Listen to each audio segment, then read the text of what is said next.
No vídeo de hoje, vocês vão conhecer um lugar inédito.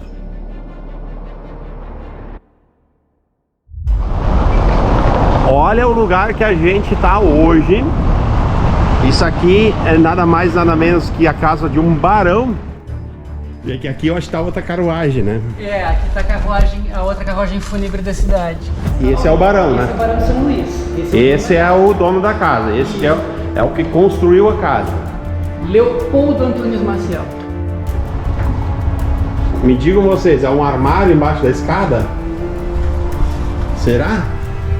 É. Gente, olha isso aqui, gente.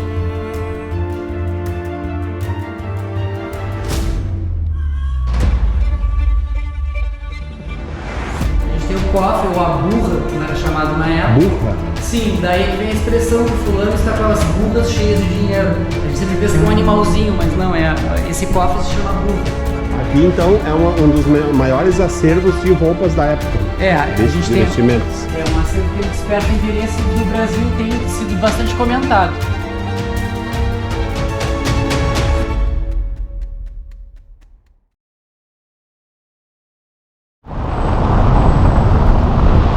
Olá pessoal, Caçadores do Sul em ação outra vez. Senta que vem história. Olha o lugar que a gente tá hoje. Isso aqui é nada mais, nada menos que a casa de um barão do Charque, né? Depois vamos mostrar lá dentro quem era o barão, a gente vai contar a história.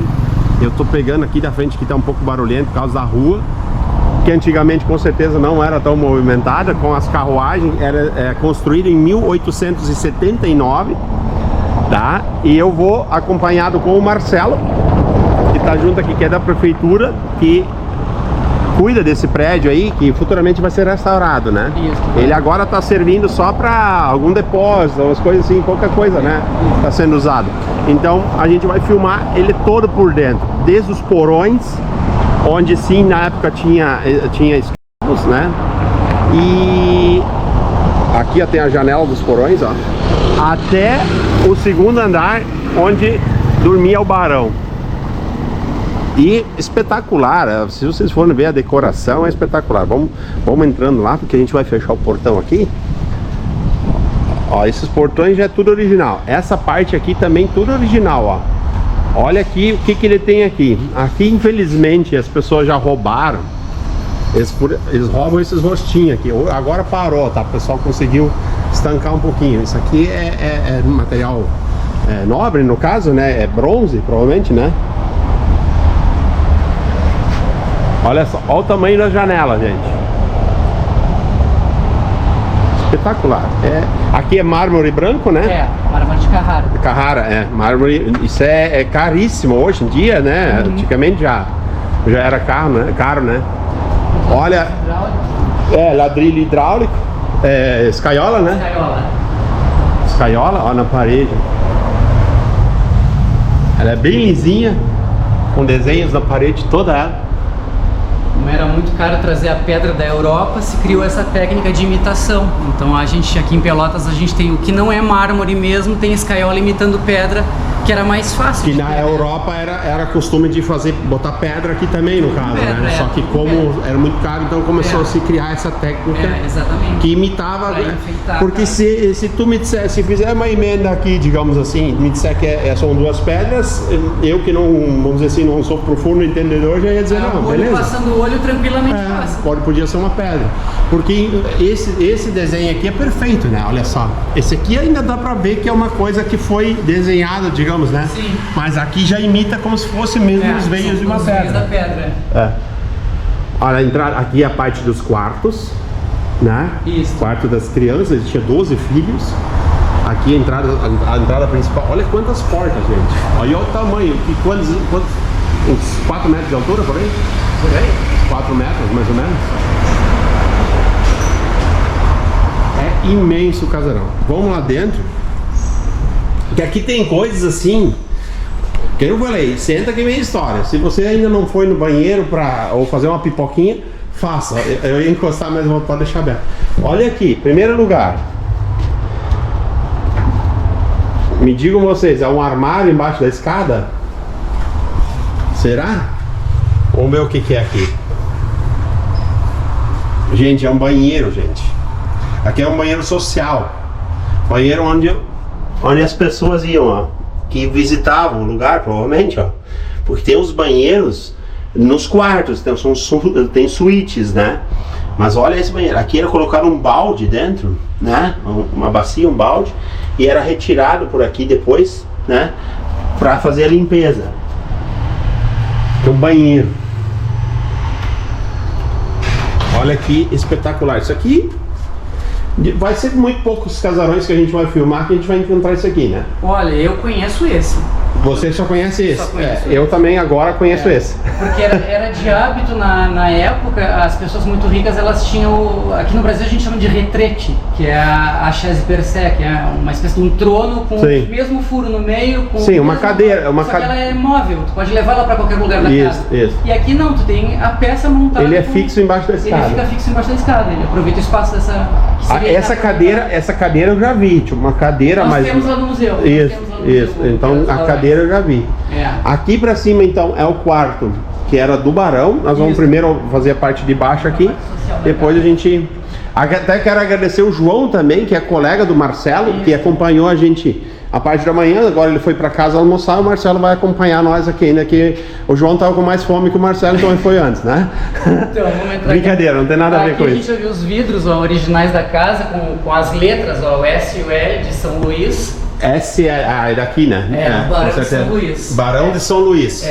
Ele era dos Antunes Maciel. E como é que é o nome dele? Era... Ah, meu Deus, eu sempre esqueço. Ele falou o nome também, mas é Antunes Maciel o sobrenome, né? Lembra, mais conhecido como Barão de São Luís. Gente, olha isso aqui, gente.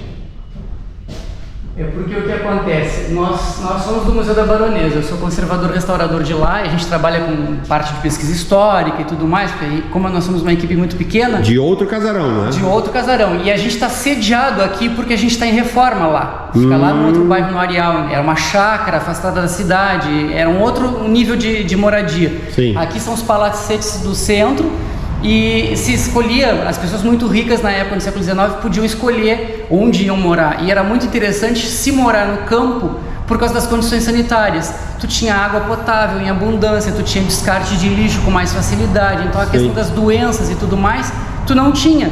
Era muito mais fácil tu ter problemas sanitários no centro da cidade do que no campo. Interior, lá tu tem um pomar, tu tem fruta, tu tem animais à disposição, tu tem galinha, tu tem ovo, tu tem tudo, coisa que no centro tu não tem. Então te obriga a comprar no mercado e tu não pode cultivar isso em casa. E as chácaras tu consegue ter toda essa qualidade de vida. Então assim, um pouco da intimidade da casa a gente até sabe, mas quem sabe mesmo dessa casa aqui é o João. É o João mesmo. Porque ele é quem toma conta. Ele me levou, então eu vou explicando para vocês o que ele me passou, né? Até ele me passou um detalhe sobre a decoração. Aqui no caso era uma sala, no caso de reuniões, tipo, isso, né? Esse lado todo aqui da casa é a parte social da casa. Eles eram portugueses, a casa portuguesa ela tem uma dinâmica que a construção da casa atende aos fins para qual a família quer. Então a casa por si só já diz pessoal, então, a vida das pessoas que viviam aqui dentro. Então depois de tantas casas em estilo alemão aí, em Chaimel e tal, hoje vocês estão vendo uma arquitetura portuguesa, né?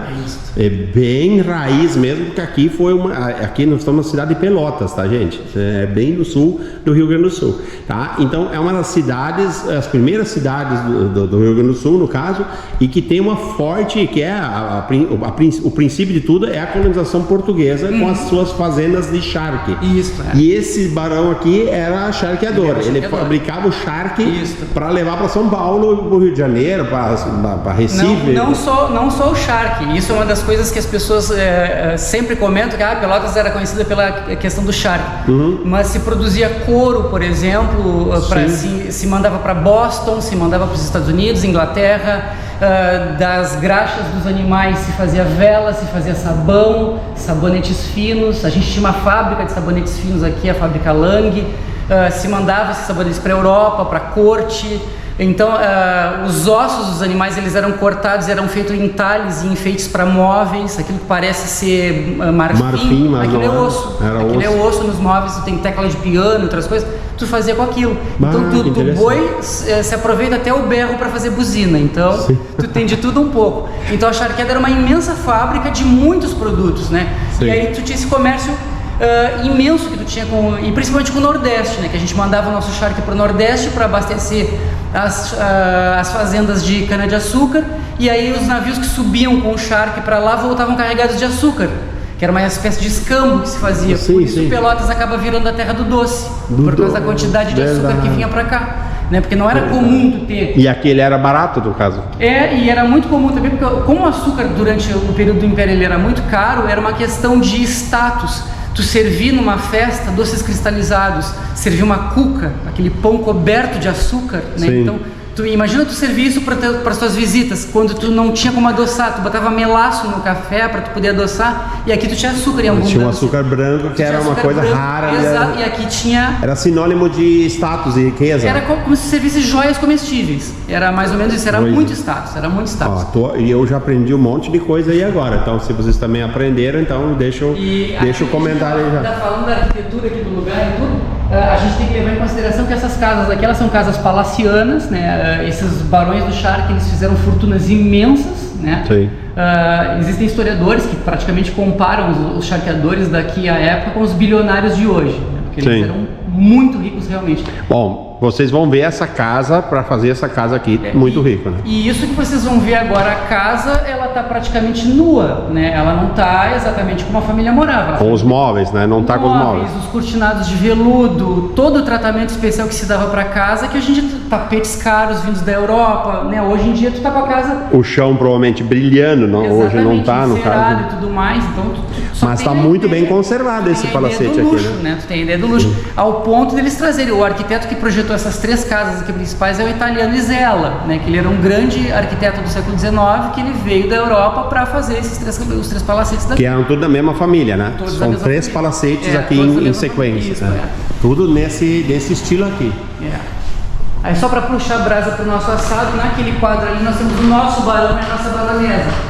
Essa aqui é a baronesa, que é o museu que vocês estão restaurando. Isso.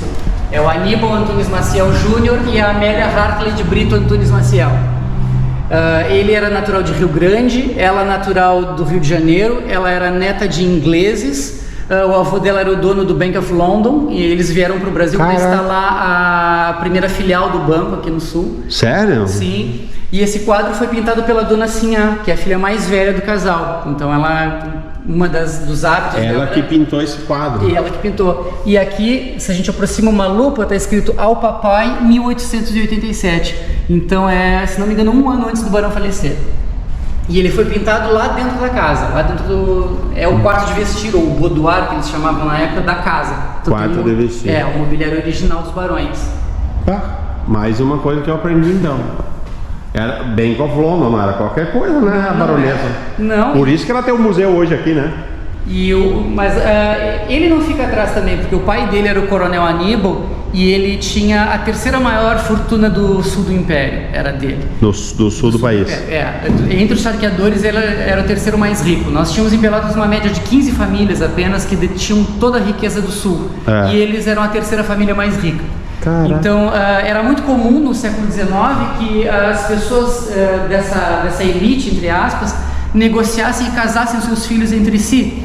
Por exemplo, se eu sou um barão do charque e eu tenho os barcos que transportam o charque da charqueada até o porto, mas eu não tenho os navios, e tu tens uma filha e tu tens os navios, eu vou casar o meu filho com a tua filha para eu poder usar os navios e tu usa a minha charqueada, e a gente negocia entre si para facilitar. E ficar cada vez mais rico. E não se meter com o pobre. Exatamente. E o coronel não tinha essa necessidade. O coronel tinha todo o sistema na mão dele. Ele tinha as fazendas de gado, tanto aqui quanto no Uruguai. Ele tinha a charqueada na mão dele, ele tinha os iates que transportavam do canal até o porto, e ele tinha 3 navios de grande porte. que levavam o charque pro norte, pro nordeste, pro centro-oeste do Brasil, levava o couro para os Estados Unidos e ainda levava mais artefatos para a Inglaterra. Então ele tinha todo o sistema na mão dele, por isso a riqueza. Por isso a riqueza, é verdade.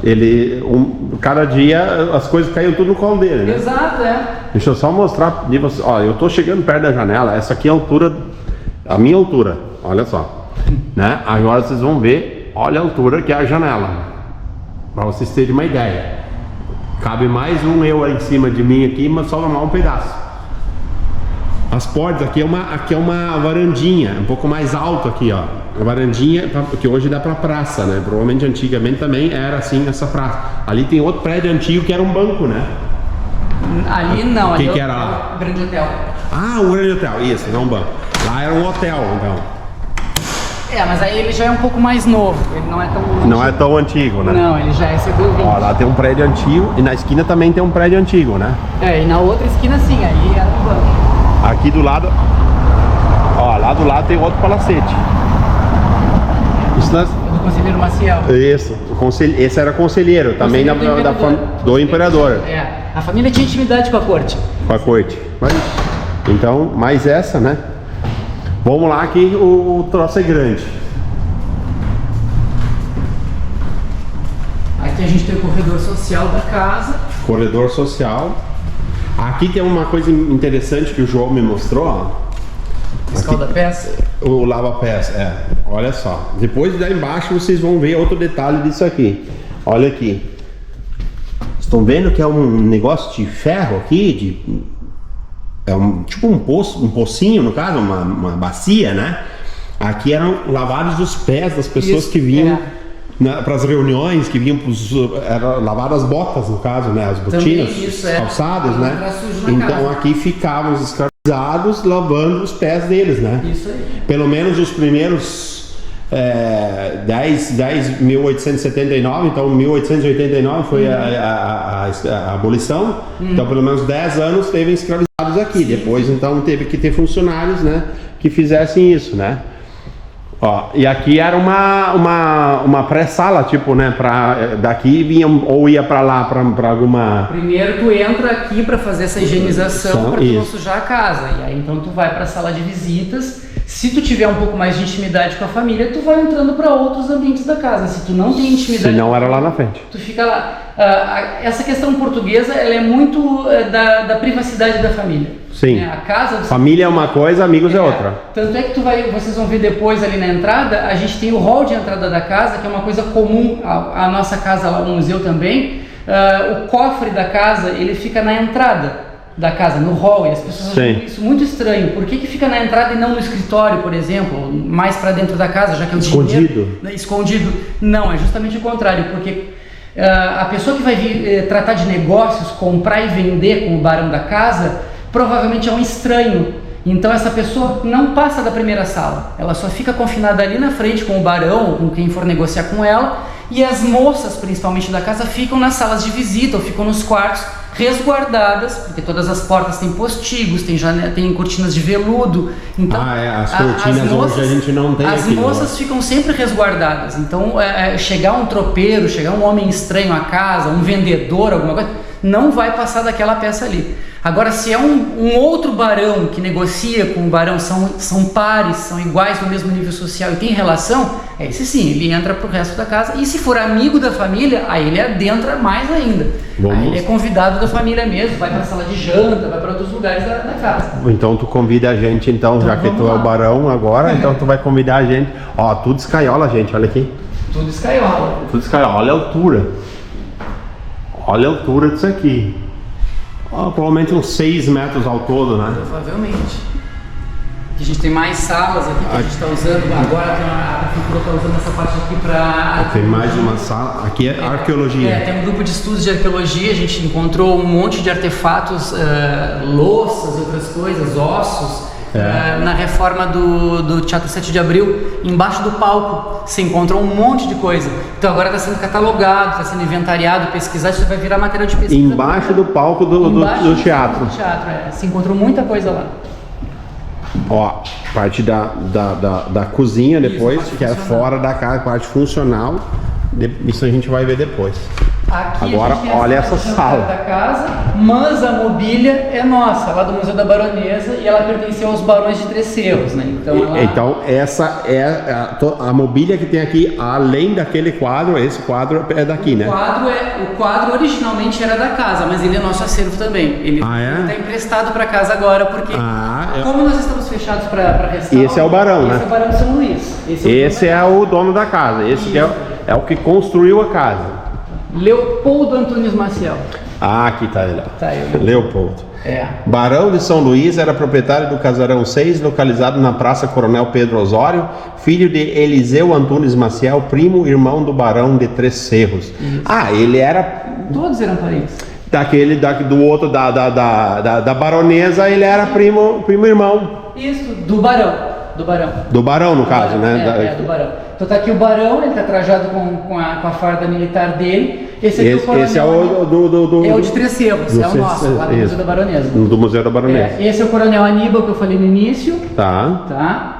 Ali do outro lado a gente tem a Baronesa dos Três Cerros, que ele tá no quadro pequeno, também pintado pela Dona Sinhá. Essa aqui é a Baronesa, então. Essa aqui.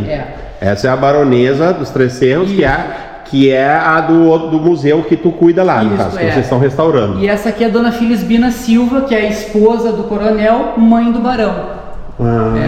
Então a gente reuniu a família toda aqui, a gente tem esse... Então esses móveis são de outro lugar que tá guardado aqui enquanto eles fazem o restauro lá. Mas a gente pode olhar também como tá aqui, a gente vai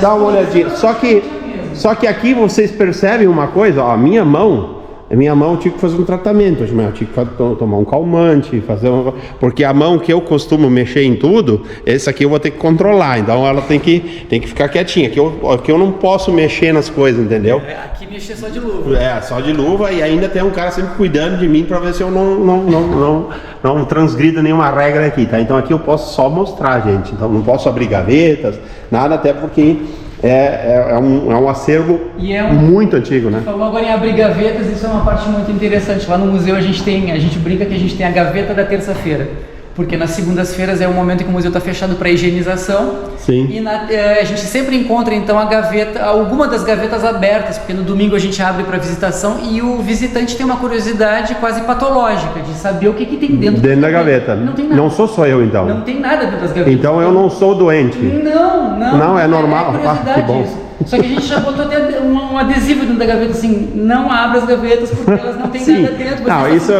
Isso a gente, mas assim, ó, eu brinco, mas nas casas que a gente visita, o pessoal, eu pergunto, posso mexer, posso mostrar? É muito diferente tu ter um ambiente museológico de uma casa particular, né? Aí tu pode entrar. Eu brinco aqui no caso, mas isso aí eu teria essa noção, por isso que eu já falei logo, sem ninguém me falar nada. Sim. Ninguém me falou aqui, não pode mexer em nada, porque eu já sei que no museu, normalmente, quando é um acervo tão antigo, não se mexe em nada, principalmente quando já está restaurado. Uma coisa é tu chegar ali e tu abrir a gaveta e olhar o que tem dentro. Agora tu imagina, na nossa última contagem de visitantes, a gente chegou a ter mais de 19 mil visitantes. Imagina 19 mil num ano.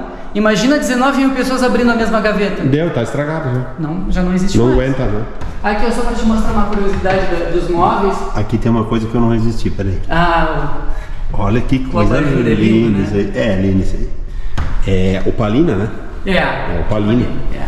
É um vidro leitoso. Era costume na época, aqui, Aníbal Antunes Maciel. Todos os móveis tinham o nome da pessoa. As iniciais. As iniciais do nome para dizer de quem era. Isso é bem comum na época. Esse relógio. Não tá para doação, não? Isso nem tudo.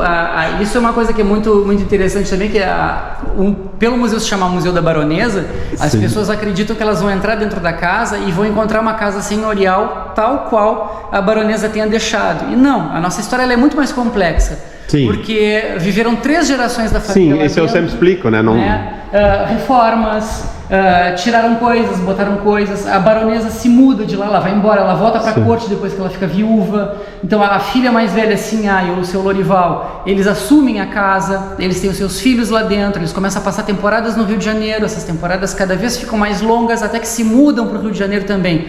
E aí a casa inverte o papel, ela vira uma chácara de veraneio. Então, é aquela coisa que nem casa de praia. A gente vai, tipo, joga pra casa de praia que a gente não quer mais. Isso. Então, pro Rio de Janeiro, provavelmente eles levaram as melhores coisas, né? As louças mais finas, né? Obviamente. As coisas mais interessantes, e deixaram só, claro, mobiliário de grande porte, porque era mais fácil comprar na capital de novo do que mandar isso aqui tudo de navio lá pro para lá, de novo. Então, isso ficou na casa. Só que, como museu, a gente recebe doações também. Então, assim, por exemplo, o relógio não era da família. Esse relógio era de uma outra coleção. Mas é de época? É de época, ele compõe a casa senhorial. A mesma coisa, a nossa coleção de arte sacra, ela não era da família, porque a baronesa era espírita kardecista, então ela não tinha símbolos religiosos católicos em casa. Ela tinha livros espírita em casa, ela fazia doutrina, ela fazia estudos da doutrina espírita. Muito interessante. É uma baronesa espírita numa Pelotas do século XIX, católica apostólica romana. É um diferencial. Com o interior cheio de evangélico luterano. Exatamente.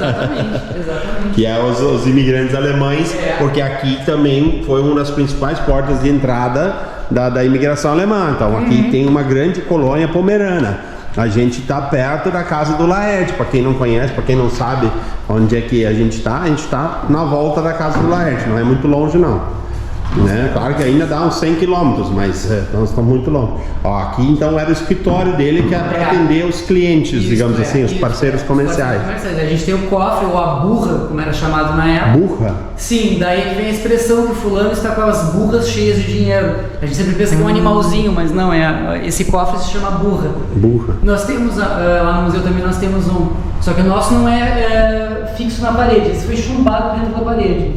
Que é uma outra coisa também bem peculiar da casa. Tem as letras ao redor, né? Tá aí, ó. Alberto Bins, Porto Alegre.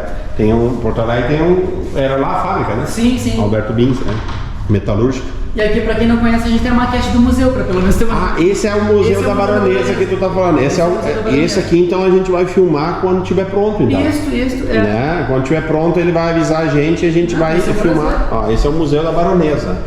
Então vai ter muita coisa antiga dele, a gente vai filmar esse. E quem puder visitar, obviamente, vendo pessoalmente sempre é melhor, né? Mas mesmo fechado para reforma, as nossas redes sociais estão funcionando. Tem exposição virtual sempre, né? Agora a gente terminou uma sobre o carnaval, que as meninas da família, elas tinham um envolvimento muito grande com o carnaval.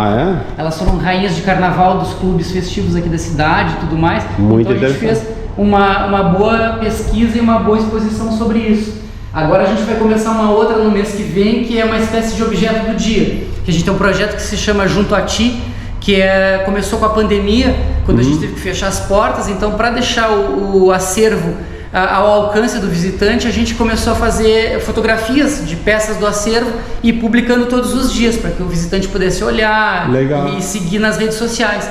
E é uma maneira que a gente tem também de colocar o acervo, que às vezes não está exposto dentro do museu, que está nas nossas reservas técnicas, ficar à disposição do visitante. O visitante tem um pouco mais de intimidade com esse acervo.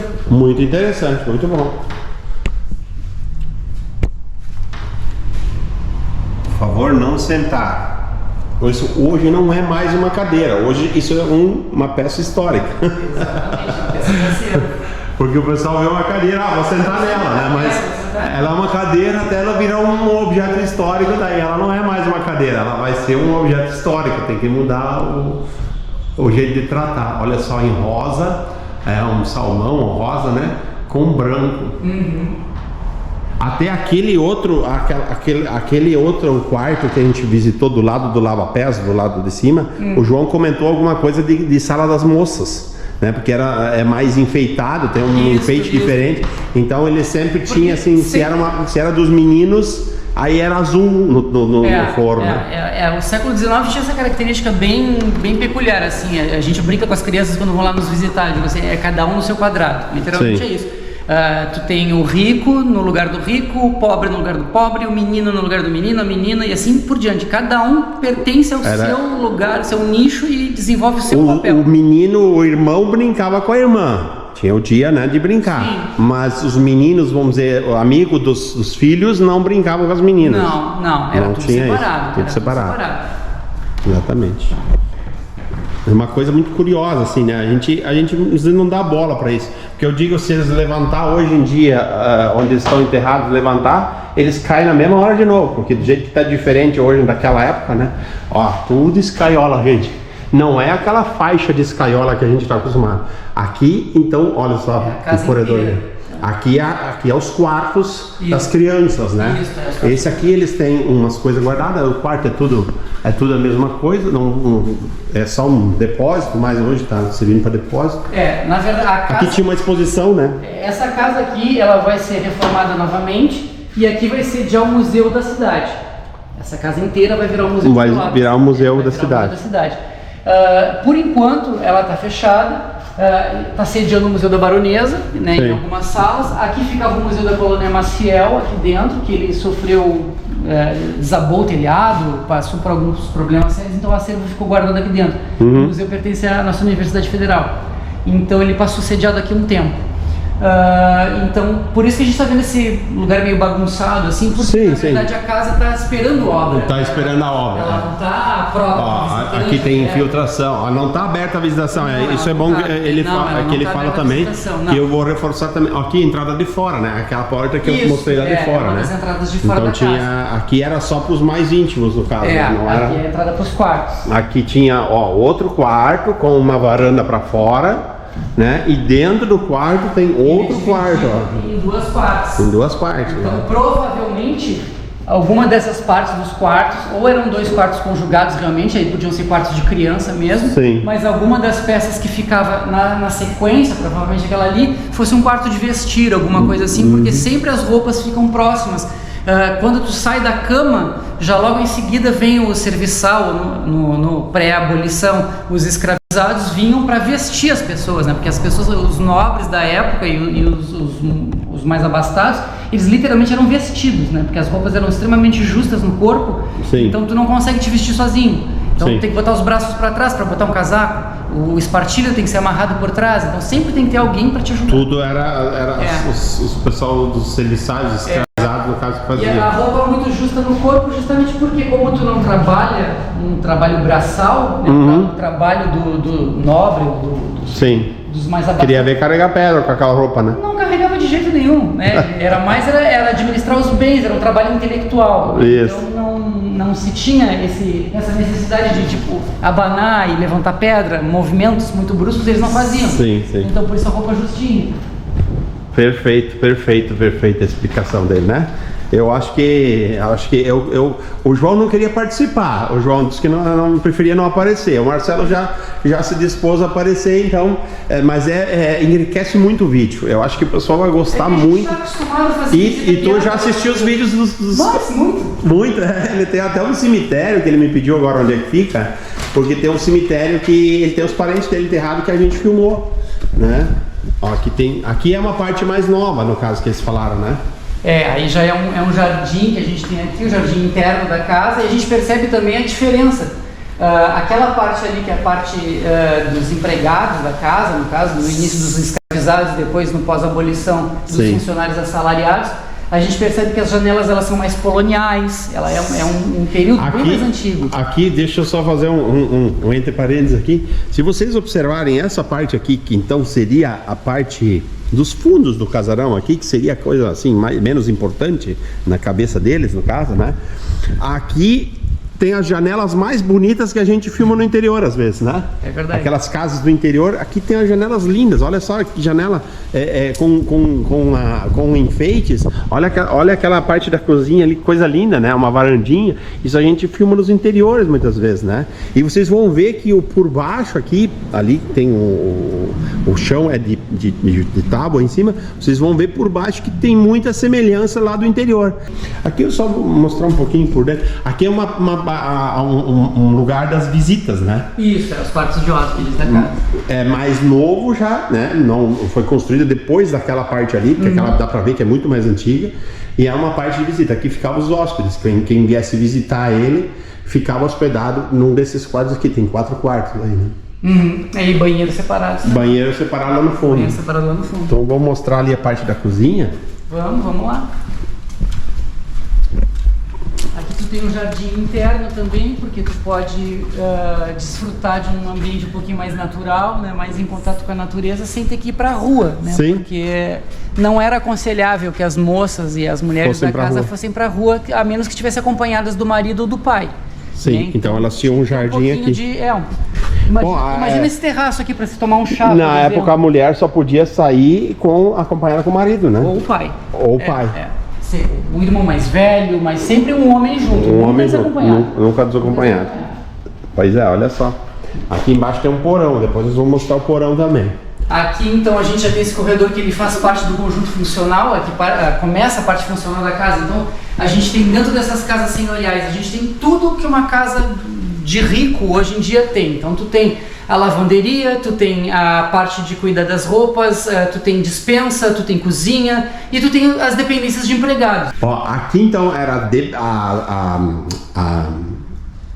como é que é o nome da... a dispensa. A dispensa e dependência dos empregados. É ridícula, né? Sim. Porque as pessoas comentam muito aqui, tem a lenda de que os escravizados ficavam debaixo do porão da casa porque o corpo dos escravizados, o calor do corpo dos escravizados aquecia o piso da casa para manter a casa aquecida. Isso é lenda, né? Não tem como tu deixar... Nós vamos entrar ali, vocês vão ver como é que é. As pessoas ficam agachadas ali embaixo. Sim. Imagina tu passar curvado o tempo inteiro. Não tem como. Aqui até nós vamos ter uma pequena divergência de opiniões, né? Sim. Mas aí a pessoa até pode deixar os comentários também para ver o que mais... Eu sinceramente concordei com os dois um pouquinho. Com o João, que me explicou antes algumas coisas, e com o Marcelo, que está me explicando agora. O João comentou que o porão aqui eram as dependências dos escravos aqui embaixo. O Marcelo já me falou que eles não iam deixar um escravo lá embaixo porque era muito caro. Não iam deixar no porão para pegar alguma pneumonia, alguma coisa assim. E até mesmo... A não ser que fosse época de castigo, talvez, né? Sim, provavelmente sim. Mas existem certas relações também, por exemplo, os escravizados que ficavam dentro da casa eram o que a gente chamava de escravizado doméstico, né? Que eram os que atendiam a família.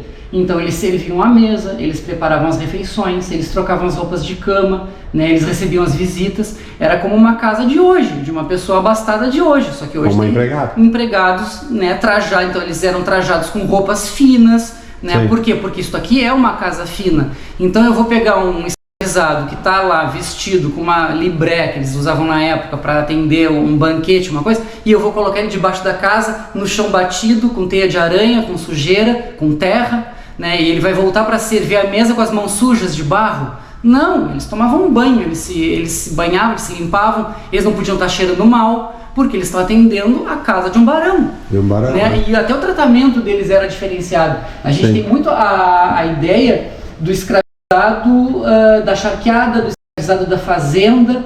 Sim, que daí era um tratamento diferente. Era um tratamento diferente. Não colocando como assim, dizendo jamais que a escravidão foi boa, que eles eram bonzinhos por isso. Não. Eles eram tolhidos de liberdade, eles trabalhavam sem receber um dinheiro, eles não tinham direito a nada, né? Eles só tinham um pouco mais de conforto simplesmente porque eles atendiam a casa. É por isso. Então eu acredito que eles não ficassem no porão da casa, saindo lá de baixo todo santo dia.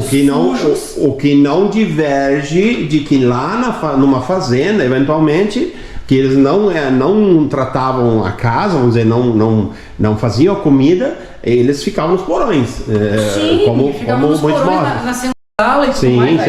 Essas casas são aqui, casos diferentes, entendeu? Aqui era na cidade, era chique, vamos dizer. Aqui vinha muita gente visitar, então eram recebidos. E o escravizado de fora é diferente do escravizado de dentro. Por exemplo, assim, aqui a casa tinha a garagem, tinha a cocheira, tinha os cavalos, tinha tudo, e provavelmente os escravizados que tratavam dos animais não entravam dentro da casa. Então eles tinham um outro lugar para dormir, um outro lugar para estar, que provavelmente era bem mais rústico do que o de dentro de casa. E não vamos dizer que dentro da edícula também que eles iam ter cama com dossel de seda e tudo mais. Não.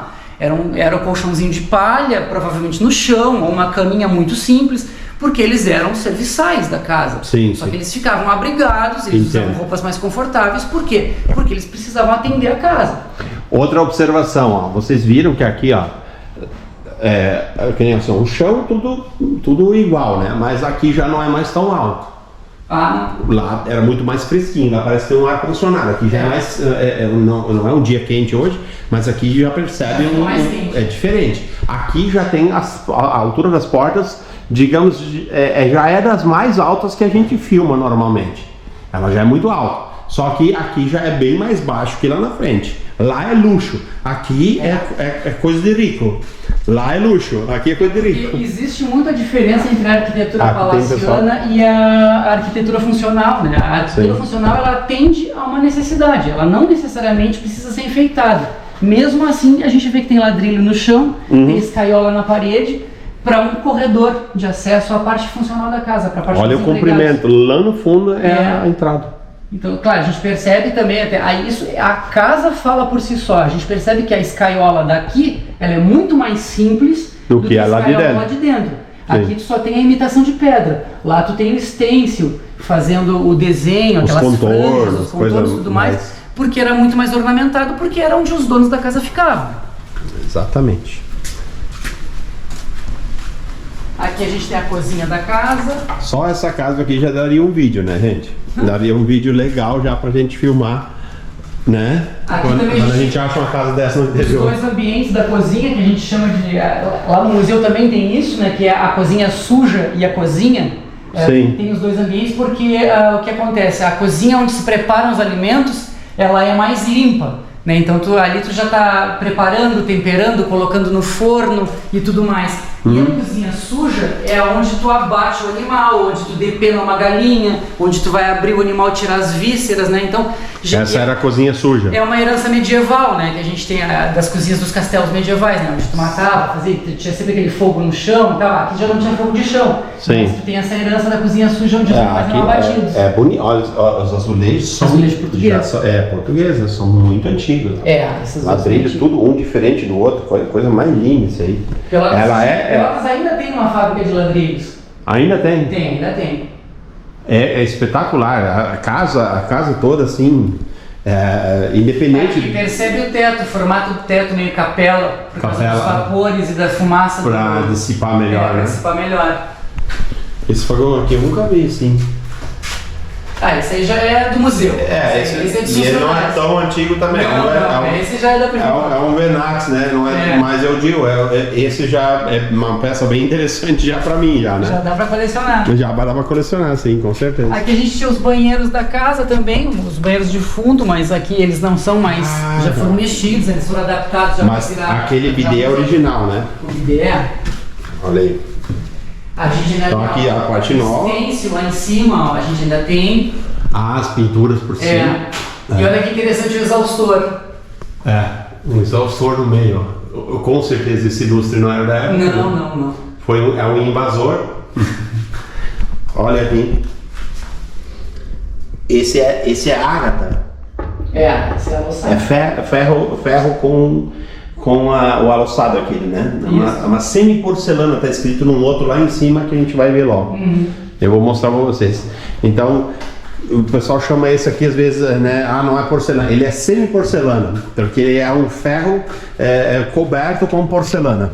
Bem legal. Agora a gente vai para os porões.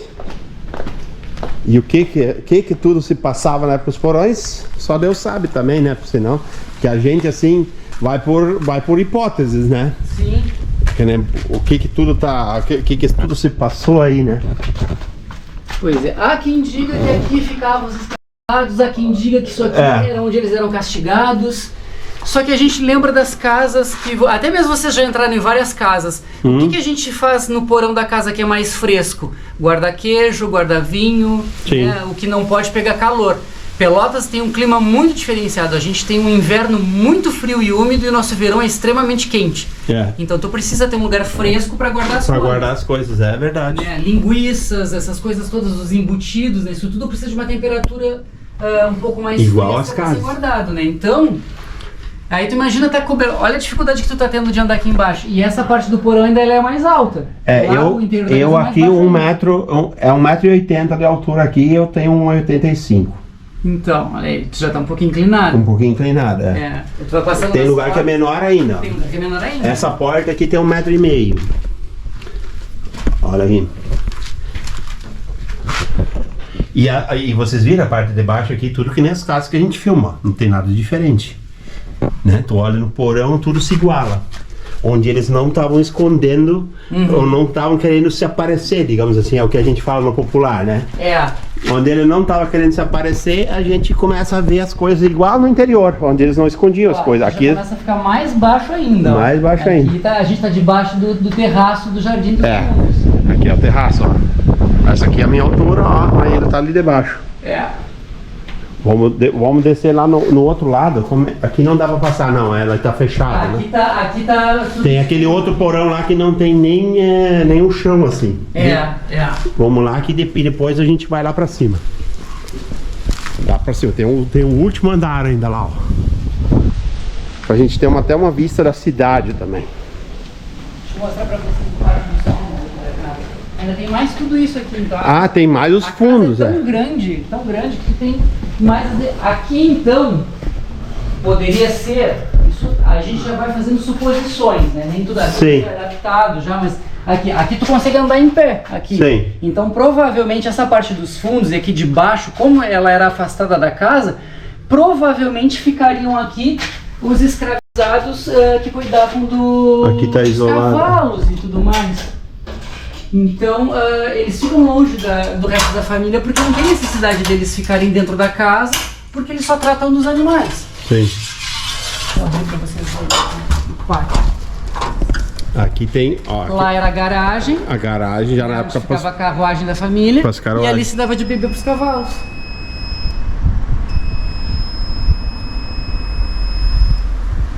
Muito legal.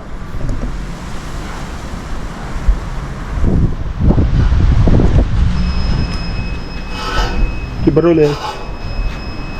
Eu achei que era a câmera fazendo barulho. Não, é o alarme. O alarme, Agora eles vão ver nós aqui nos fundos. Até o João falou que isso aqui estava isolado, por isso que acho que ele nem abriu antes. Tá. Pode ser. Tá, dizer. E aqui eu acho que tá outra carruagem, né? Aqui tá a outra carruagem fúnebre da cidade que sobrou. Olha aqui a carruagem das crianças e das donzelas. Anjos e donzelas. Ela era branquinha.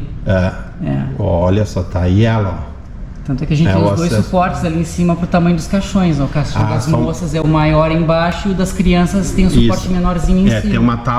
Tem uma tábua menorzinha em cima aqui. Que quando é só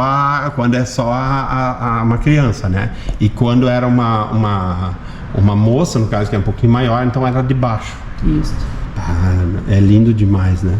Mas se pensar na época, rodava uma dessa na rua, devia dar um aperto no coração também, né? Até 73, se não me engano, foi o último 73 ainda foi usado. Ainda se usava. Olha a parte dos fundos aqui. Aqui é estreitinho, na verdade. Ela vai alargando lá. Ela abre. Lá na frente é bem mais largo, ó. Aquela parte toda é junto, ó. Então, vocês estão vendo aqui, ó. Essas duas partes também são juntas. Aqui é como se fosse um terreno só. Lá são 3, né? Ó, aqui é uma casa colonial bem simples, né? Agora a gente vai lá pra... Quanto mais tu vai entrando a casa, mais simplificada ela fica, porque aqui tu tem tropeiro, cavalo, tu tem tudo um pouco, né? Esterco, tu tem ração e tudo mais. Então é uma coisa que não tem necessidade de ser muito adornada, né? Sim. Agora a gente ativou o alarme lá, não vai demorar muito, vão estar procurando a gente. Agora vão se ligar, tá? Tem alarme tocando nos fundos agora. Daqui a pouco aparece... A empresa de alarme telefonando pra mim. Né? Vimos uma movimentação nos fundos da casa. Fui eu. É que é tudo monitorado, né, gente? Então, sim. Tem que cuidar. Aí realmente com um acervo assim, né? E isso que esse aqui não é o mais top ainda, né? Não. Tem coisas ainda mais legais em outros lugares, né? Outros museus, né? Mas vai ficar, depois da reforma. Isso aqui vai ficar muito... Aqui nós vamos fazer o antes e o depois também. Tem que vir depois fazer depois, é verdade. Quando estiver pronto, um dia a gente vai vir aqui. Quem sabe vai fazer até um meio ao vivo, assim, uma live, né? E fazer aqui conversar com as pessoas aqui, fica uma coisa muito agradável. Assim que eles estão fazendo agora, só que praticamente ao vivo, né? Porque aqui é possível, aqui tem internet, é possível fazer, porque a maioria das vezes o pessoal diz, por que não faz um vídeo ao vivo no interior? Olha a diferença, olha a altura. Olha onde é que a gente vai agora. Ainda bem que tem luz na câmera. É, aqui tem só luz na... É, tem a luz, mas... Aqui é um tanque, ó. Um tanque de água. E uma coisa muito... Ó, eles tinham que andar aqui, os escravizados, com certeza eles tinham que vir aqui para serviço, tá, gente? Ah, sim. A discussão, a divergência antes que tinha, era se eles moravam aqui ou se eles moravam lá atrás, onde é que moravam. Por quê?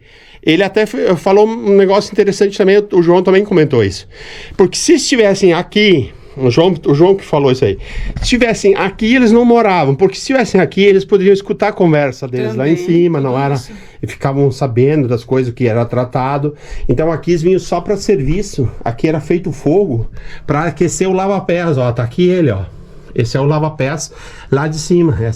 Então fazia fogo aqui para esquentar a água lá em cima pro barão lavar os pés. Aí tu imagina, tu tá sentindo o cheiro de umidade, né? Mofo. Se tu pegar o chão e se tu olhar o contrapiso aqui, tá úmido. Tá úmido. É verão época seca. E não chove há um bom tempo. Aí tu tem o escoamento as canaletas, ó, com o escoamento de água da chuva, passa tudo aqui por dentro. Sim. Aí tu vai botar a pessoa morando aqui dentro? Que custa caro, né? Que custa caro. Eu sei que é uma coisa horrível da gente comentar, mas historicamente isso era o comportamento da época. O escravizado era tido como uma mercadoria. Mercadoria, claro. E era muito caro de obter. Eu acho que é melhor a gente comentar isso para nunca se repetir, claro, do que esconder para depois, daqui a pouco, surge alguém de novo achando que isso é legal. Né? Então a gente vai... as feridas têm que ser... Essas coisas têm que ser faladas. Sim. E tudo que é coisa para nunca se repetir, para nunca mais surgir uma coisa dessa. De todas as maneiras, né? Agora, olha a distância, olha lá para trás. Ele atravessa toda a casa. A gente tá no porão, imagina, a gente tá no porão da casa do barão, gente. Olha onde é que a gente tá aqui hoje e mostrando esse casarão para vocês. Um silêncio ensurdecedor, estão no meio da cidade aqui, é bem silencioso. E todo ele aberto lá no fundo, né? Tem as paredes. Imagina na época que não tinha carro, né? Que era só as carroças. Só as carroças. De vez em quando passava alguém, né? Ali vai pra rua. Lá estão as gateiras, ó. Como é que é o nome? Gateira. Gateiras. O nome daquele orifício ali é gateira. Ele serve pra isso, é pra arejar a casa. Pra arejar a casa.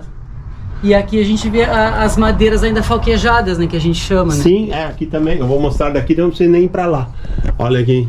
Aqui tem já reforços, porque dá pra ver que tem cupim aqui. Já tem uns reforços. Mas aqui é as madeiras que eu mostro pra vocês no interior falquejadas, ó. Tudo com aquelas machadinhas feitas direitinho. Imagina o serviço que deu esse casarão, né? Imagina a quantidade de escravizados que trabalhou aqui. Trabalharam aqui, os engenheiros, o pessoal, uns mandando, os outros trabalhando e... Imagina na época como é que não é. E aí se contam as lendas do século XIX, né? Que tipo, se colocava, que eram algumas das desculpas que se davam para a escravidão, né? Se colocava de que os negros não tinham condições de viverem por si sozinhos. Então eles precisavam da orientação da mão branca. Aí tu imagina. Aí, que absurdo, né? Vinham da África, vinham trabalhadores, vinham... trabalhadores específicos, com profissão, com tudo, porque era uma sociedade desenvolvida. Sim. Então tu tinha pedreiro, tu tinha pintor, tu tinha de tudo um pouco trabalhando nas casas. Que trabalhavam com isso. E aí as pessoas vão justificar dizendo que eles eram incapazes ou outro tipo de situação para poder justificar a escravidão, que precisava de orientação. A mesma coisa se diz muito, porque os doces finos eram feitos pelas sinhás.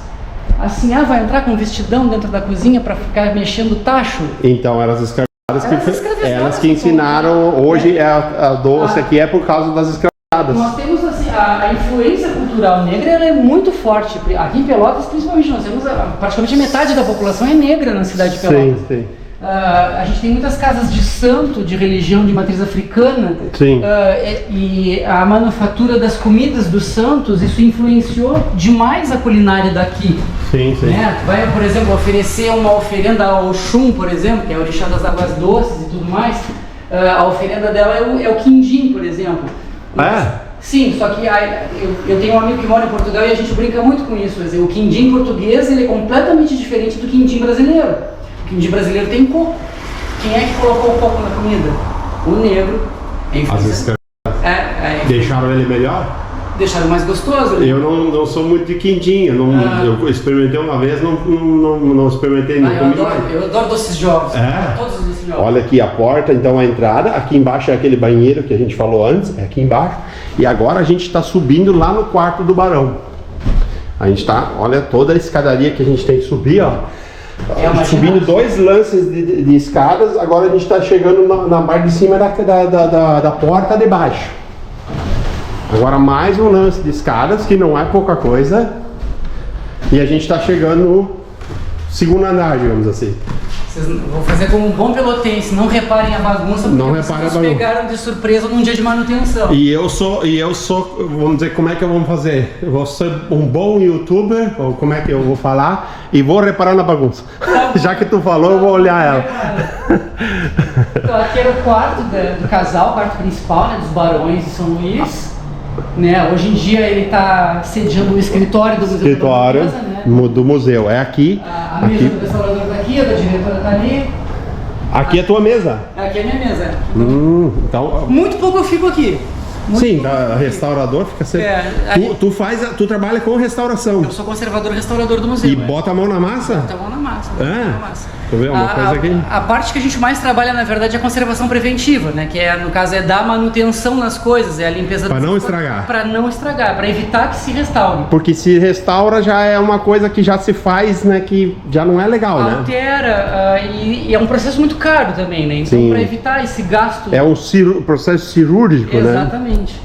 Ó, e aqui é a suíte do barão, então, com uma banheira. Imagina, aqui eu tô hoje num banheiro que um barão toma banho na banheira. Então, quem diria, né? Aqui provavelmente. Olha aqui a descarga. Eu não tinha visto de louça, de ágata, que nem os bules, né? Então aqui tá a descarga e aqui tá o vaso, que lá dentro tem coisa escrita ainda, ó. Vê se vocês conseguem ler, ó. Pode pausar também para poder ler. O bidê, né? Esse é o lavador, né? Esse eu acho que faz a pior parte ainda, né? Esse faz. Que lava o resto, né? E pelo hábito da época... E a que lava as mãos. Mas era tudo muito assim, né? Não se usava com tanta frequência. O que tu achou da minha definição de tudo? Legal, né? Ótimo. E quando a gente chega lá no museu, a gente vai lá e a gente comenta a história dos hábitos do banho, que eles tomavam um banho todos na mesma água. Tomavam primeiro os homens da casa, depois as mulheres da casa e depois as crianças da casa. Sim. Então a gente brinca, porque tanta criança morria na primeira infância. Sim, que tomava o último... Rapaz, o mais novo, aquele último a tomar banho, se morria, né? Isso é uma outra coisa que eu ouvi comentando lá embaixo também, que eu acho interessante dizer, porque eles tinham 12 filhos. Era comum ter os filhos. Muitos. Mas não sobreviviam. Então, por exemplo, a nossa baronesa, a Amélia, lá do museu, ela teve 14 filhos. 6 sobreviveram, só. Só 6. A dona Sinhá, a filha dela, teve 12 filhos, só 6 sobreviveram também. E isso, os natimortos, os que morreram na primeira infância. Isso que eles eram ricos, imagina os pobres do interior. Eles eram ricos, isso e eu não sei, será que no interior, às vezes... eu ia te perguntar, se o pessoal lá do interior, as crias do interior não eram mais raiz, tipo, era criada raiz. Já desde pequeno, lá no barro, lá fora. Não tinha acho que tinha uma imunidade maior. A mãe não ensina a gente a comer terra do vaso para anticorpos? Então acredito que... Sim, claro. Aquilo que eu estava comentando no início do vídeo, né? Tu morar numa chácara, por exemplo, tu tem muito mais qualidade de vida. Sim, tal de frutas, verduras. Então tu tem um pouco mais de saúde. E aqui, assim, ó, eu ficava o dia inteiro dentro da casa. O dia inteiro. A hora que tinha um contato com o vírus de fora, já era, né? Então é bem por aí. Então eu acredito que as crianças de fora, colônia, por exemplo, elas tivessem um pouco mais de resistência. Me chamou a atenção a diferença, né? Porque, olha, 14 filhos, 6 sobreviveram. No interior eu filmei esse cemitério já com um monte de crianças, mas tipo assim, de 12, 3 morreram, de 10, 2 morreram. Assim, eu tinha muito, né? Pra fora também tu tem as famílias, sempre tem alguém na família que sabe fazer um parto. Eu tenho uma tia que mora perto, que é parteira, ou alguém. Isso é muito comum dos colonos, né, e tudo mais. Pra cá, tu tem que chamar a parteira, né? Ninguém da casa do barão sabe fazer um parto, né? Então, Sim. se tu não tem um médico por perto ou uma parteira, a criança vai nascer naturalmente. E vai ter problema, se tiver algum problema. Se umbilical enrolado na volta do pescoço, a criança vai nascer morta, né? Morre asfixiada. Se a criança está atravessada, não sai. Morre a criança e morre a mãe.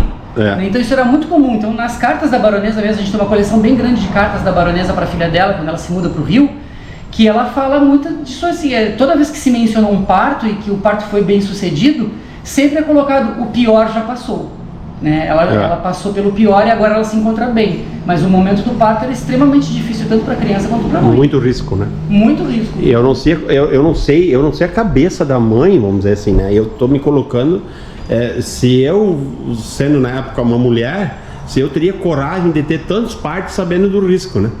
Eu acho que eu dizia assim, vamos com calma, vamos ter 2, né? Entendeu? Tu tinha um sistema inteiro te dizendo o contrário. Te dizendo o contrário, né? Mas eu te boto no lugar, não dava medo?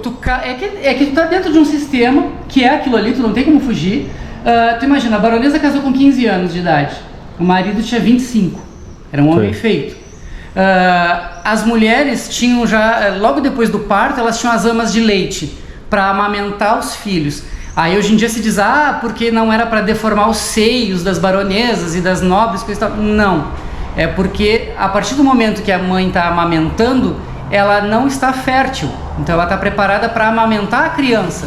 A partir do momento que eu não amamento um filho pós o parto, o meu organismo entende que aquela gravidez não teve fim, teve um fim precipitado, e o meu corpo inteiro começa a se preparar para uma nova gravidez. Eu paro de lactar e já está pronto para outra. Então, o período entre partos era muito menor. Sim. Então eu podia fabricar mais herdeiros. Sim.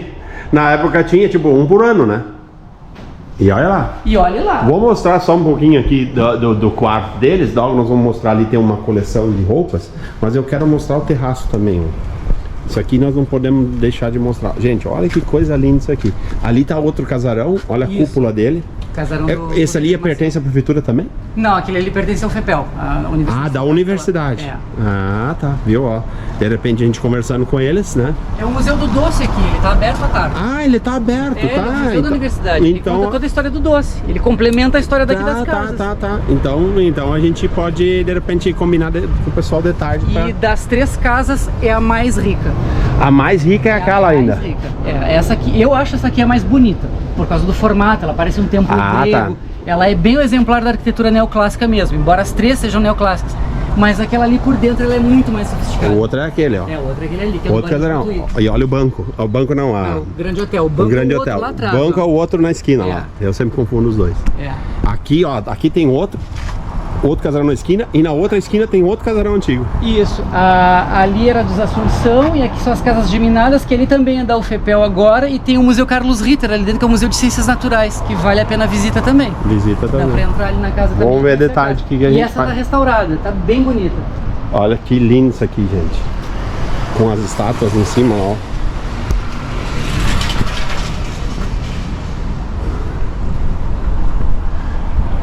As telhas antigas, tudo, né? A famosa lenda feita nas coxas. Fecha, só que não eram. Não era? Então eu já conto a história errada também. Aí eu sempre, quando eu tenho lá no museu, quando eles reformaram o museu, da primeira vez que eles mexeram no telhado do museu, eu guardei uma telha pra mim. Sim. Aí eu boto a telha na minha coxa e a telha sobra desse tamanho. Sim. Aí tu imagina, o escravizado teria que ter 3 metros de altura para ter uma coxa do tamanho daquela telha. Então as telhas eram feitas em moldes, tanto é que vários escravos teriam feito várias telhas, todas elas são do mesmo tamanho, do mesmo formato, todos eles tinham uma coxa igual. Não tinha. Faz sentido. Só que são lendas, tudo vai virando lenda. Sim, são lendas, são histórias, aí né? a gente vai pesquisando historicamente. Daqui a pouco a gente vai chegar no mínimo múltiplo comum. Exato. Aqui então é um dos maiores acervos de roupas da época. A gente tem vestimentos. Um acervo que ele desperta o interesse do Brasil, tem sido bastante comentado. Porque existem museus que falam sobre a história do século XIX, mas que a coleção têxtil não é tão grande. Sim. A nossa tem aproximadamente 800 peças. 800 peças. Desde vestuário, vestuário infantil, adulto, feminino, masculino, a gente tem roupas íntimas, a gente tem fardas. Tu comentou um negócio comentou um negócio masculino, a camisola masculina e feminina. Eu já nem sei a diferença, né? Mas a menos enfeitada, no caso, essa aqui seria feminino, né? Tudo que tiver bordado, renda, passa-fita, fitas mimosas, seda e adereços acrescidos são femininos. Aí as coisas que tiverem um mero babado na frente, assim como essa aqui, por exemplo, ó, essa aqui é masculina. Ó, sim. Porque mas mesmo assim ela tem um enfeitezinho, ó. Sim. Mas a diferença entre uma e outra, sim, ó, muita diferença. Né? Então essa é uma feminina e uma masculina, ó. Sim, sim. As duas são enfeitadas. Porque eu ia ficar lindo dentro de uma dessas, né? Então, a gente tem o desejo de um dia usar algumas dessas peças. Você não tem às vezes assim, só vamos no cantinho ali que ninguém tá vendo, vamos botar. Dá vontade. Aí chega alguém, um visitante. Já pensou? Ou vai tomar um susto, né? Ou vai dizer, aí começa a história do fantasma, né? Não, a gente tem muita... E tudo vai suscitando lendas, por exemplo. A gente tem lá no museu... O museu é um parque, né? Ele é enorme. Sim. Ele foi construído pelo Barão dos Três Cerros e ele foi construído com a característica de... Ele tem 2 jardins na lateral da casa. Um jardim que é francês, que ele imita Versalhes, bem pequeno, mas aquele traçado reticulado, geométrico, quadradinho, todo com um chafarizinho no meio. Sim. E na frente do parque existe um jardim inglês. Aí o jardim inglês é diferente, ele imita as formas da natureza. Então tu tem pontes, tu tem lagos, tu tem ilhas, e toda a parte de alvenaria construída, os braços da ponte, por exemplo, eles são feitos em cimento, mas eles imitam o galho de árvore. Sim. Eles imitam cipó. Tudo imita as formas da natureza. E a gente tem uma gruta num dos cantos do parque. E essa gruta ela é toda feita de tijolo e cimento, só que ela parece pedra. Só que ela começou a descascar com anos, né, chuva, sol todo dia, e a parte das cúpulas, ela é arredondada e ela literalmente parece um forninho. Já virou, é aqui que o barão queimava os negros. Porque as pessoas enxergaram um forno ali dentro, na imaginação, e já logo em seguida já suscitou, não, forno, escravidão, se queimava, eu acho que fizeram uma confusão com os fornos do nazismo, né, e aí juntou uma coisa com a outra e virou a lenda de, ali os barões queimavam, vocês imaginam? Queimar os escravos. E também, aqui também tem lendas, que nem aqui eu já escutei o povo falando, né? De pessoal ter visto o pessoal caminhando de noite e tal. Essas coisas tem, né? Tem de tudo um pouco. E na Baronesa também tem? A gente tem relatos bem fortes, assim. A gente tem, principalmente dos visitantes negros que nos visitam. Eles sentem muito, porque nós, por muito tempo, a gente passou sendo conhecido como o Museu da Elite Branca. Porque era um museu que mostrava apenas a parte do século XIX dos nobres da casa senhorial e nunca mostrava a parte dos funcionários, dos escravizados, a história deles ali dentro. Sim. A gente tem agora, desde 2013, a gente tem o projeto de visibilidade do negro no Museu da Baronesa. Então é justamente isso, é um projeto que visa trazer a história completa. Visibilidade e a história completa, com todos os personagens que viveram ali dentro daquela casa. O barão, a baronesa, seus parentes, a sua descendência e os escravizados, e depois do pós-abolição, os funcionários que passaram a viver ali na casa, que deixaram de ser escravizados e continuaram vivendo ali. Né? Então, eles também tiveram famílias, eles também tiveram afinidades, casamentos, né, nascimentos, mortes, e essas histórias precisam ser contadas. Né? Então a gente tem começado a fazer isso.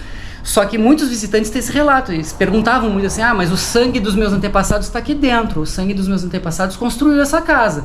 Não foram os barões, não foram os nobres que levantaram essa casa. Eles usufruíram e do tem trabalho. Razão, tá certo? Né? Então a gente tem visitantes que saem de lá do museu chorando, por exemplo, porque se emocionam. Tem gente que sente cheiro de flor, tem gente que ouve tambor tocando. Eu inclusive abrindo só eu comentei lá embaixo, quando eu mostrei a foto, o quadro do barão lá, eu comentei, foi esse aqui que construiu a casa. Obviamente que não foi ele que construiu a casa. Sim. Assim, no interior, a gente mostra, quem construiu a casa? Foi meu avô. Não, o avô dele não construiu a casa normalmente. Né? Provavelmente foi algum pedreiro, alguém fez isso, entendeu? Então, logo, quando eu falo isso aí, logo se entenda também, né? Sim. Obviamente, quando a gente fala que não foi, o barão não deve ter movido um tijolo, né? Não, com certeza não. Né? Foram assinou a pena para assinar o cheque para comprar o tijolo, né? E olha lá. Né? Mas existe essa diferença mesmo. Eu comparo muito, porque como eu sou descendente de alemães, né, por parte de mãe, os meus avós construíram a nossa casa, literalmente. Sim. Foram eles e os filhos que construíram. Sim, se contratou, é. porque, claro, nós tivemos a Não tinha sorte, dinheiro para pagar, era diferente. E né? os tios e o avô, eles eram pedreiros, né? Então eles trabalhavam para os outros, mas também construíram para si, né? Então, tinha pedreiro na casa. Tinha pedreiro na casa, então era fácil, Nesse né? caso, sim. Então aí é mais tranquilo de construir. Deixa eu mostrar mais um pouquinho para vocês aqui a parte que alguns gostam muito, outros criticam muito, as fardas, ó. Sim. A gente tem fardas de vários períodos. Mas aqui. eu sempre digo assim, essa história de criticar ou elogiar, sei lá, quando eu vejo qualquer coisa, né, absolutamente qualquer coisa, mesmo eu concordando com o que se passou ou não se passou, para mim passou. Sim. Entendeu? Eu acho que hoje é uma peça histórica. É uma coisa para tu olhar, gera reflexão, claro. Exato. Mas hoje tu criticar, vai criticar o quê? Quem tá aí hoje não tem nada a ver com o que passou, entendeu? Então o que se passou a gente tem que aprender com a história. Exatamente. E ter a consciência do que era certo, o que era errado. Na verdade, naquela época, certo e errado. O que era certo e errado naquela época? Na época era certo. Era um sistema. Né? A gente não pode julgar, por exemplo, dizer que porque muitos questionam isso aqui, porque se os barões eram bons, se os barões eram ruins, não, eles estavam inseridos no sistema deles. Quanta coisa que a gente faz hoje, que daqui a 100 anos vai ter um maluco lá fazendo um vídeo e vai dizer assim, olha o absurdo que eles faziam. Exato. Né? Então, eles podem dizer assim, olha só, eles usavam aqueles vasos, eles faziam o cocô dentro. E talvez naquela época, daqui a 100 anos, vai ser uma coisa nojenta. Se tu for olhar, o banheiro, hoje em dia, tu ter dentro de casa é uma coisa... Né? Eu concordava em antigamente ser fora de casa. Foi para dentro de casa para ser mais cômodo, mas um banheiro dentro de casa, se tu vai pensar, né, de certa forma, não é muito higiênico. Claro, tem que manter limpo, né? Sim. Mas aqui futuramente, de repente, vão inventar um negócio que não vai ter mais o banheiro em si, vai ser uma coisa diferente. Não sei, não inventaram ainda. Se eu fosse saber, eu já teria dado ideia. Mas eu digo, daqui a de repente a 100 anos vão fazer um vídeo e vão dizer assim, olha só, aquele vaso, que absurdo. Eles faziam as coisas aqui dentro, olha só que gente porca, mas nós não somos porcos, entendeu? A gente tá fazendo uma coisa que hoje é super normal. Era um absurdo, o que passou, muita coisa se passou na história, era absurda, era uma coisa fora da casinha, sim, com certeza, absoluta. Um ser humano escravizar o outro é absurdo. É absurdo. Em muitos lugares do mundo achar que é superior ao outro por causa de cor de pele ou origem ou qualquer coisa assim. Eu já não gosto quando alguém conversa comigo e se acha superior. Entendeu? Eu sou uma pessoa que tem respeito por qualquer um. Sim. Por qualquer pessoa. Eu converso desde, sei lá, não vou citar, vamos dizer, hierarquias em hipótese alguma, mas eu converso com qualquer um. Mas eu não gosto quando alguém que vamos dizer, sou diretor de alguma coisa assim, quando conversa comigo achando que é superior à pessoa, ou que conversa com o outro do lado achando que é superior. Isso é uma coisa que eu já saio fora para não discutir, já não quero nem conversa mais. Né? Porque todo mundo é igual, na hora que morre. Todo mundo, minha avó dizia bem, todo mundo fede igual. Fede igual. Aí que tá. Então não tem porquê, né? Então isso aí a gente concorda. Né? Não tem necessidade de ser assim. Olha aqui, uma coisa que não vamos dizer, ia passar despercebido nas casas que eu filmo no interior, quase passou despercebido aqui. Porque no meio dessas raridades todas tem um relógio de pêndulo. Né? Esse é da estação férrea. Da cidade, estava na estação férrea. Eu restaurei ele faz pouco tempo. Vai ser aberto um memorial lá. Então algumas das peças que restaram da estação férrea original, elas estão sendo restauradas para abertura desse memorial. E eu acho que eu ia te ajudar a restaurar umas coisas dessas. Também tem as minhas coisinhas que eu restauro. Não sei se é a melhor maneira, mas eu tento deixar sempre o mais original possível. Eu não gosto de nada pintado, assim, eu acho um verniz, um cetol, alguma coisa para proteger. Existem teorias que a gente usa na restauração e algumas são divergentes. Tem alguns restauradores que eles gostam de manter o que a gente chama de a pátina do tempo. Isso. Né? Que e os outros tiram tudo e deixam original. Aí, como se fosse fabricado ontem. Aí a gente questiona muito isso. Eu me questiono muito isso ainda. O que é legal, o que não é. Mas aí, por exemplo, eu fico pensando sempre assim, eu sou visitante, eu tô chegando lá em Versalhes, né? Sim. Passou uma revolução por lá. Sim. Os revolucionários destruíram o castelo. Sim. E aí a França reconstruiu ele todo. Sim. Porque a França precisava mostrar como era a corte francesa do século XVI, século XVII e tudo mais. eu vou deixar ele demolido ou não? Vou deixar as marcas do tempo ou não?